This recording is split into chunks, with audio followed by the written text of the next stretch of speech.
Neste vídeo, vamos conversar hoje sobre o suprimento arterial da cabeça e do pescoço, a drenagem venosa da cabeça e do pescoço, e eu vou tecer alguns comentários sobre algumas lesões dos vasos sanguíneos bem significativos para a prática odontológica.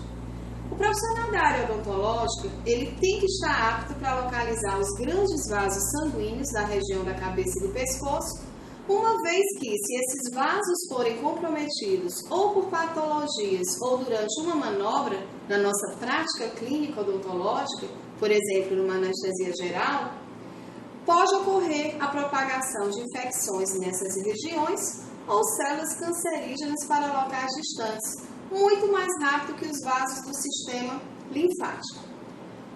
As principais artérias que irrigam a região da cabeça e do pescoço são as artérias carótida comum e subclávia. As artérias carótida comum e subclávia do lado esquerdo se originam diretamente da artéria aorta.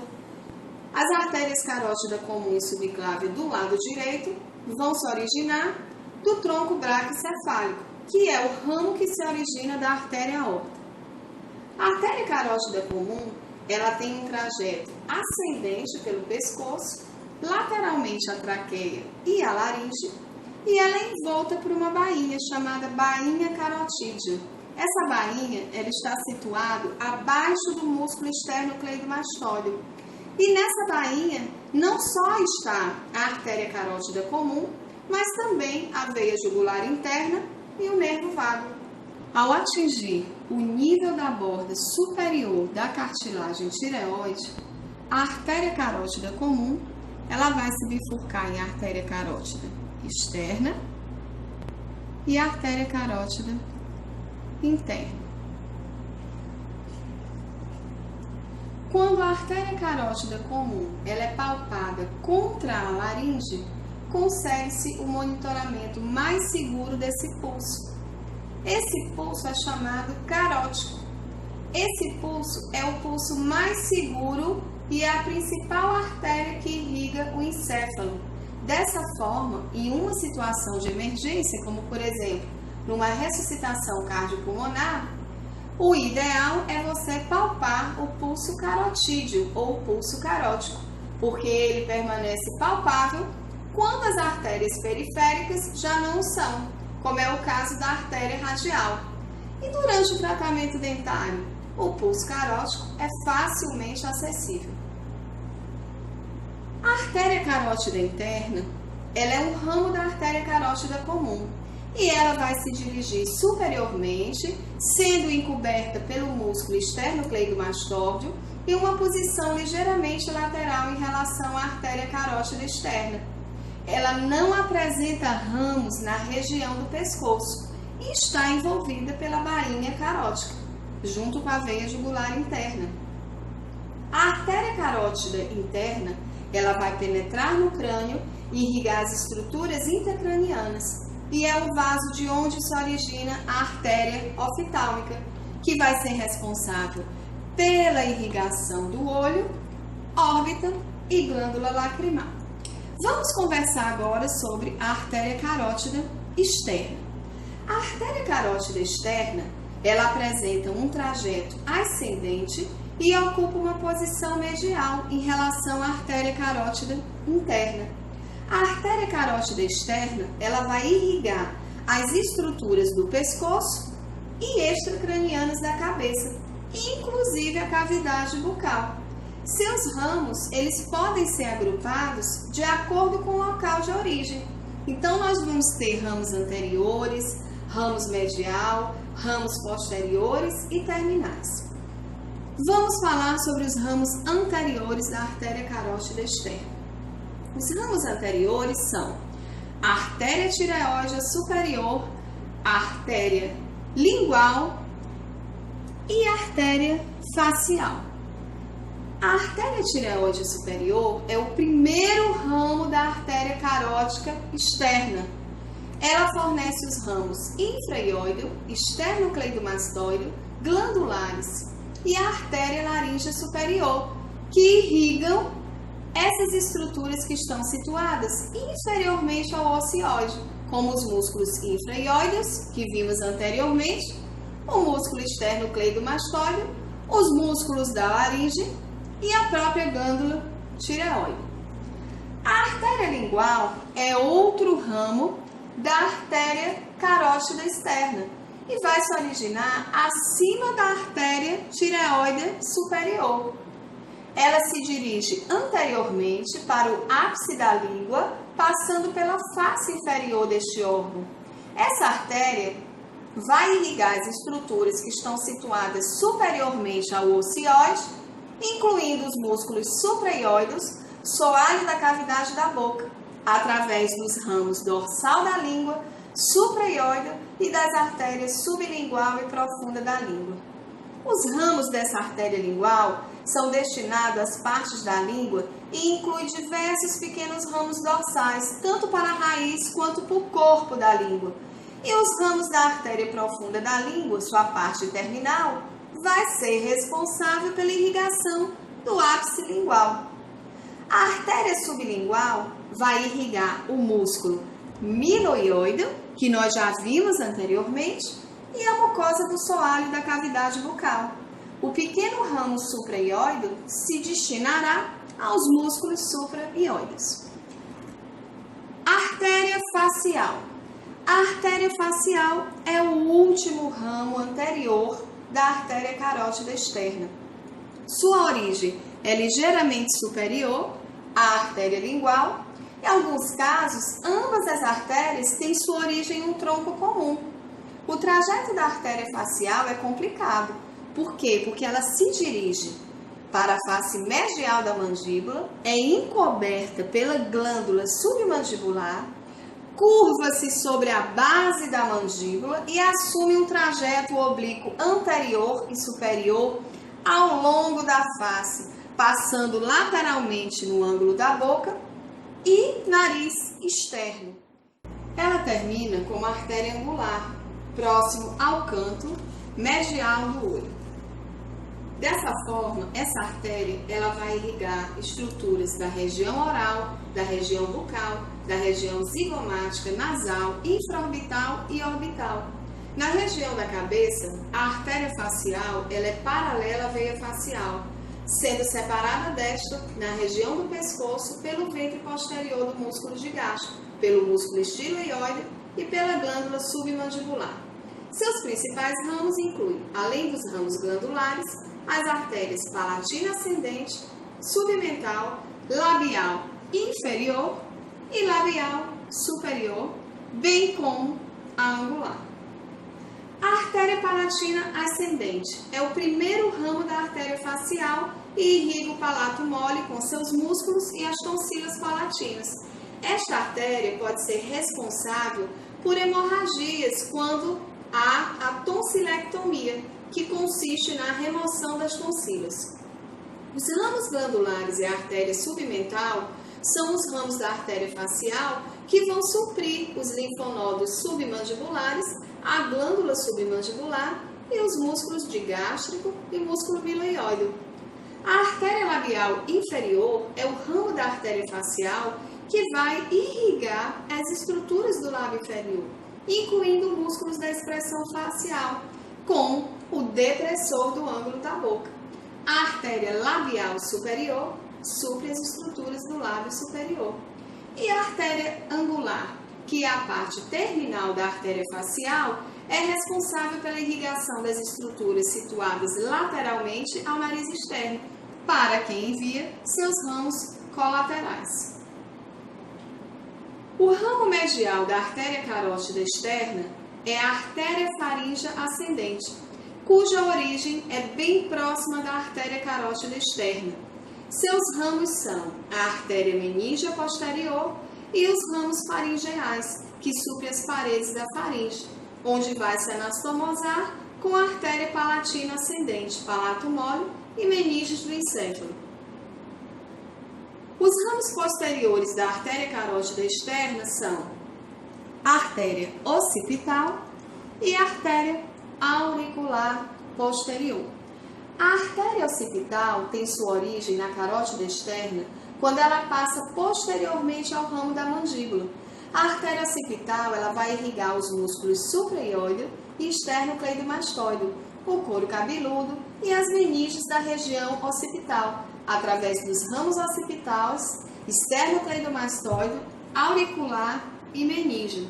Em sua origem, a artéria está intimamente relacionada ao nervo hipoglosso, 12º par de nervo craniano.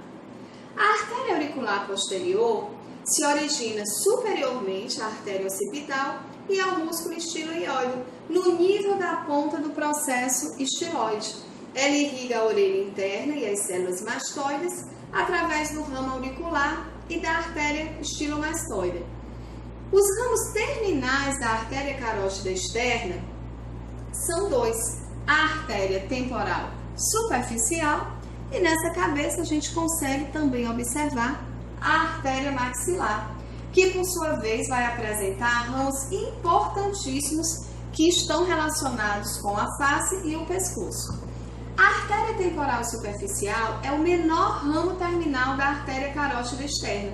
Em determinados casos, ela pode ser observada sob a pele da região temporal. Esta artéria, ela emite ramos, incluindo as artérias transversa facial e a temporal média, e os ramos frontal e parietal. A artéria transversa facial, ela irriga o ducto parotídeo e as estruturas faciais adjacentes, e a artéria temporal média supre o músculo temporal. Os ramos frontal e parietal são responsáveis pela irrigação do couro cabeludo das regiões frontal e parietal. Região frontal e região parietal. A artéria maxilar é o maior ramo terminal da artéria carótida externa. Ela se origina no interior da glândula parótida, contorna medialmente o colo da mandíbula e assume um trajeto anterior e superior na fossa infratemporal. Nessa cabeça, nós só conseguimos visualizar essa artéria bem no seu início. Então, todos esses ramos que eu vou abordar agora, vocês podem complementar o estudo através do Atlas de Anatomia Humana de Cabeça e Pescoço, Atlas do Netter, Atlas do Sobota, Atlas do Iocoche, ou nos livros textos que nós também indicamos na disciplina de Anatomia Odontológica. Em seu trajeto, essa artéria maxilar, ela pode estar situada superficial ou profundamente também ao músculo pterigóide lateral. Após passar pela fossa infratemporal, a artéria maxilar, ela vai penetrar na fossa pterigo-palatina, situada posterior e inferiormente à órbita. Nessas fossas, ela vai emitir vários ramos, como as artérias meníngea média e alveolar inferior e diversos ramos musculares. No nosso estudo de crânio, nós abordamos a fossa pterigo-palatina. Então, para vocês terem uma ideia, a artéria maxilar, ela ao penetrar nessa fossa pterigo-palatina, ela vai emitir a artéria meníngea média e a artéria alveolar inferior, além de diversos ramos musculares. A artéria meníngea média, ela penetra no forame espinhoso e irriga a dura mata do encéfalo e ossos do crânio. A artéria alveolar inferior, ele vai se originar na fossa infratemporal, se dirige inferiormente, penetra no forame da mandíbula e percorre o canal da mandíbula, junto com o nervo alveolar inferior. O ramo miloióide se destaca da artéria alveolar inferior antes de penetrar no forame da mandíbula e percorre pelo sulco miloióide, situado na face interna do ramo da mandíbula, irrigando o soalho da boca e o músculo miloióide. No canal da mandíbula, a artéria alveolar inferior, ela vai emitir os ramos dentais e peridentais. Esses ramos dentais, eles vão penetrar no forame do ápice das raízes dentárias e assim a polpa dos dentes posteriores da mandíbula vai receber sua irrigação, enquanto os ramos peridentais vão suprir o processo alveolar, o periodonto e a gengiva. A próxima artéria é a artéria mental, que é o ramo da artéria alveolar inferior, que vai sair pelo forame mental, situado na superfície externa da mandíbula. Geralmente essa artéria está próximo do ápice das raízes do primeiro e segundo dentes premolares. Então, nessa visualização, você consegue observar a artéria mental saindo do forame mental a nível de premolares inferiores. A artéria mental, ela vai irrigar os tecidos moles do mento e vai se anastomosar com a artéria labial inferior. A artéria alveolar inferior, ela continua pelo canal da mandíbula e emite os ramos dentais e peridentais para os dentes anteriores da mandíbula, que irrigam respectivamente a polpa, o processo alveolar, o periodonto e a gengiva. E ela vai terminar se anastomosando com a artéria alveolar do lado oposto. A artéria maxilar apresenta ramos musculares que vão acompanhar a divisão mandibular do nervo trigêmeo. As artérias temporais profunda anterior e posterior irrigam as partes anterior e posterior do músculo temporal e os ramos pterigóideos supram os músculos pterigóideos lateral e medial. A artéria massetérica irriga o músculo masseter e a artéria bucal supra o músculo bucinador e estruturas da parede lateral da boca. Artéria bucal. Antes de deixar a fossa infratemporal e penetrar na fossa pitérico-palatina, a artéria maxilar ela fornece a artéria alveolar superior posterior, que vai penetrar nos forames e canais alveolares da tuberosidade da maxila e emite os ramos dentais e peridentais. Os ramos dentais penetram no forame do ápice das raízes dentárias e vão irrigar a polpa dos dentes posteriores da maxila, enquanto que os ramos peridentais suprem o processo alveolar, o periodonto e a gengiva, sendo que alguns ramos também vão irrigar o seio maxilar. A artéria alveolar superior posterior se anastomosa com as artérias alveolares superiores anteriores. A artéria infraorbital. A artéria infraorbital se origina na fossa pitérico-palatina e pode ter sua origem em um tronco comum com a artéria alveolar superior posterior. Ela penetra na órbita pela fissura orbital superior, e percorre o canal infraorbital. O interior do canal emite ramos para a órbita e as artérias alveolares superiores anteriores. Essas artérias alveolares superiores anteriores vão estar em destaque os ramos dentais, que vão penetrar no forame do ápice das raízes dentárias, irrigando a polpa dos dentes anteriores da maxila, e os ramos peridentais, que vão suprir também o processo alveolar, o periodonto e a gengiva. Após a emissão pela artéria infraorbital desses ramos, ela vai emergir na face, através do forame infraorbital. Esses ramos terminais irrigam parte da região infraorbital e se anastomosam com a artéria facial. Na fossa pitérico-palatina, a artéria maxilar dá origem ainda à artéria palatina descendente. Essa artéria ela percorre inferiormente pelo canal pitérico-palatino e emite no palato as artérias palatina maior e palatinas menores, que vão emergir pelos forames de mesmo nome e irrigam respectivamente estruturas do palato duro e palato mole. A artéria maxilar, ela termina como a artéria esfenopalatina. Essa artéria, ela vai suprir a cavidade do nariz através das artérias nasais posteriores laterais e dos ramos septais posteriores. Um ramo segue pelo septo do nariz e acompanha o nervo nasopalatino e se anastomosa no interior do canal incisivo com o ramo da artéria palatina maior. Bem, vamos recapitular o que foi falado. Artéria carótida comum, a nível de cartilagem tireoide vai se bifurcar em artéria carótida externa e artéria carótida interna. Nessa cabeça podemos ver a artéria tireoide superior. Essa artéria, ela é ramo da artéria tireoide superior, que é a artéria laríngea superior.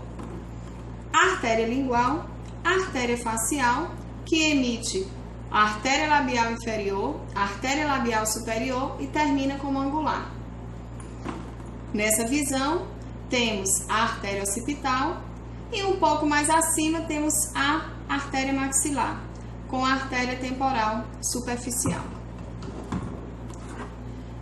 Nesta cabeça, podemos visualizar ainda a artéria bucal, podemos visualizar a artéria esfenopalatina, dando todos esses ramos, a artéria infraorbital, a artéria mental, a artéria labial inferior, a artéria labial superior, a artéria facial, a artéria tireoide superior, a artéria laríngea superior, a artéria lingual, a artéria facial, carótida externa, carótida interna, veia jugular interna.